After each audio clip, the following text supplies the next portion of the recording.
आणि त्या संदर्भात निर्णय घेणं हे प्रधानमंत्र्यांचं काम आहे. आणि प्रधानमंत्र्यांनी काल पुन्हा एकदा संपूर्ण देशाशी संवाद साधला. लॉकडाऊन 4 या संदर्भात ते 2 दिवसामध्ये आपली भूमिका स्पष्ट करतील. पण लॉकडाऊन 4 संदर्भात त्यांनी 1 दिवस आधी देशभरातल्या सर्व मुख्यमंत्र्यांशी चर्चा केली आणि बहुतेक सर्व मुख्यमंत्र्यांनी काही काळ लॉकडाऊन वाढवावा अशी भूमिका घेतल्यामुळे बहुधा पंतप्रधानांना एकतर ते आपापल्या राज्यांवर सोडले किंवा त्यांच्या काही भूमिका आहेत त्या 18 तारखेला ते जाहीर करतील. प्रधानमंत्र्यांच्या भूमिकेचं किंवा निर्णयाचं स्वागत केलं पाहिजे. प्रधानमंत्र्यांनी 20 लाख कोटीचं आर्थिक पॅकेज जाहीर केलं. मला वाटतं या परिस्थितीमध्ये अशा प्रकारच्या पॅकेजची गरज होती. हे थोडं आधी जाहीर केलं असतं तर एक उठाव मिळाला असता. पण तरीसुद्धा इतकं मोठं पॅकेज जाहीर करताना प्रधानमंत्र्यांनी गरीब, मध्यमवर्गीय, छोटे उद्योग, मध्यम उद्योग या सगळ्यांना एक दिलासा द्यायचा प्रयत्न केलेला आहे. देशासमोर संकट मोठं आहे. त्याच्यामुळे प्रधानमंत्र्यांच्या भूमिकेवर आणि निर्णयावर कोणत्याही प्रकारची टीका टिप्पणी होणं आता योग्य नाही. संपूर्ण देशानं प्रधानमंत्र्यांच्या मागे उभं राहावं अशा कालखंडातून आपण जात आहोत. बाळासाहेब थोरातांनी मागणी केलेली आहे की मुंबईला, महाराष्ट्राला विशेष पॅकेज दिलं पाहिजे. सगळ्यात जास्त महसूल आपण देतो आणि राज्यातली एकंदरीत परिस्थिती बघता मुंबई ही देशाची आर्थिक राजधानी आहे. नक्कीच देशाच्या आर्थिक राजधानीचं भान आणि महत्त्व टिकवणं गरजेचं आहे. आपण पाहिलं असेल की गेल्या काही दिवसामध्ये लाखो मजुरांनी स्थलांतर मुंबईतून केलं. ही मुंबई त्यांचं कालपर्यंत पोट भरत होती. पण आता इथे पोट भरणं शक्य नाही म्हणून मजुरांचं स्थलांतर झालं, आपापल्या राज्यात गेले. मुंबईचं आर्थिक महत्त्व देशात आणि जगात टिकणं महत्त्वाचं आहे. मुंबईनं आतापर्यंत देशाच्या तिजोरीमध्ये 20 ते 25% महसूल कायम जमा केलेला आहे. अशा वेळेला मुंबई संकटात असताना केंद्र सरकारनं मुंबईसारख्या शहरांसाठी, एक मुंबई तर आहेच पण असे काही शहर आहेत, कोई एखादा शहर हे IT हब आहे, एखादं अजून काही आहे, अशा प्रमुख शहरांसाठी एक आर्थिक पॅकेज वेगळ्या पद्धतीनं देणं हे गरजेचं आहे. त्याच्यामुळे बाळासाहेब थोरात जे सांगतात तीच आमची भूमिका अनेक वर्षापासून आहे. मुंबईचं महत्त्व आणि मुंबईतून मिळणारा महसूल याचा विचार करून मुंबईला आणखीन एक विशेष पॅकेज मिळाला पाहिजे. एकनाथ खडसे असं म्हणतात की महाविकास आघाडीकडून विधान परिषदेसाठी मला जागेची ऑफर होती. माझ्याकडे याविषयी काही माहिती नाही. अशा प्रकारच्या ऑफर शिवसेनेनं दिल्याची माझ्याकडे माहिती नाही. अशा प्रकारच्या ऑफर राष्ट्रवादी काँग्रेसने दिल्याची माझ्याकडे माहिती नाही. आता अन्य एखाद्या पक्षातून जर ती माहिती ऑफर दिली असेल तर त्या संदर्भात मी वक्तव्य करणं हे योग्य ठरणार नाही. संजय जी, कल प्रधानमंत्री ने जिस तरीके से 20 लाख करोड़ का ऐलान किया, कैसे देखते हैं इस? मैं इस घोषणा का स्वागत करता हूँ.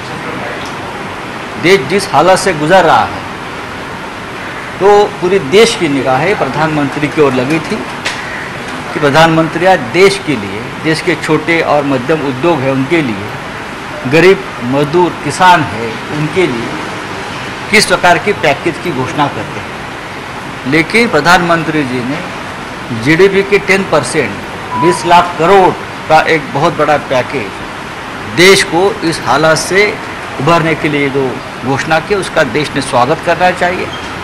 ये कोई एक दूसरे के ऊपर टीका टिप्पणी करने का समय नहीं है.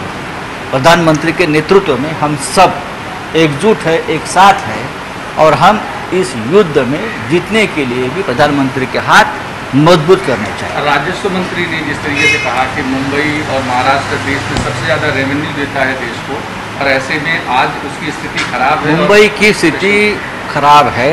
आपने देखा होगा लाखों मजदूर यहाँ से अपने अपने राज्य में इसलिए चले गए कि अब उनको लगता है कि जिस मुंबई ने हमको सालों साल हमारा घर चलाया, हमें ज़िंदगी दी, वो आप मुंबई उस काबिल नहीं है कि हमारा पेट भर सके. ये हालत देश के लिए ठीक नहीं है.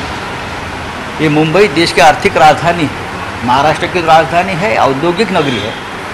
ऐसे शहरों को, चाहे मुंबई हो, चाहे कलकत्ता हो, चाहे बेंगलोर हो, ये जो शहर है जो अपने आप में एक विशिष्टता धारण करते हैं, उनके लिए एक विशेष पैकेज की ज़रूरत है, खास करके मुंबई के लिए। मुंबई का महत्व देश में और विश्व में रहना चाहिए।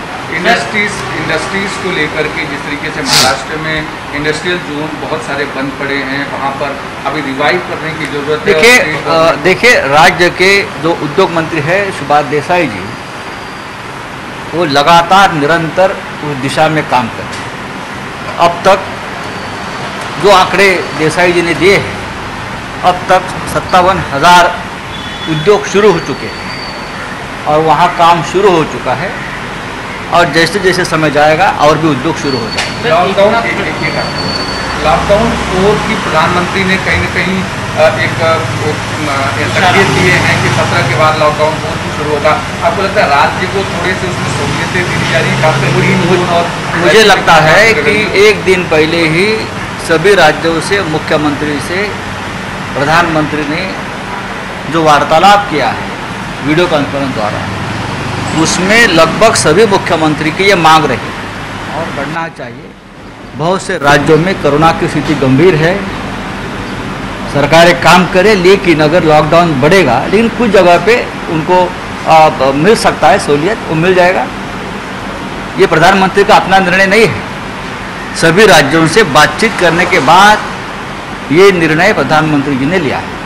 चंद्रकांत पाटील असं म्हणतात की एकनाथ खडसे वारंवार चर्चेत असतात, ह्या लॉकडाऊन नंतर एकनाथ खडसे आहेत ते मोठा राजकीय भूकंप करणार आहेत।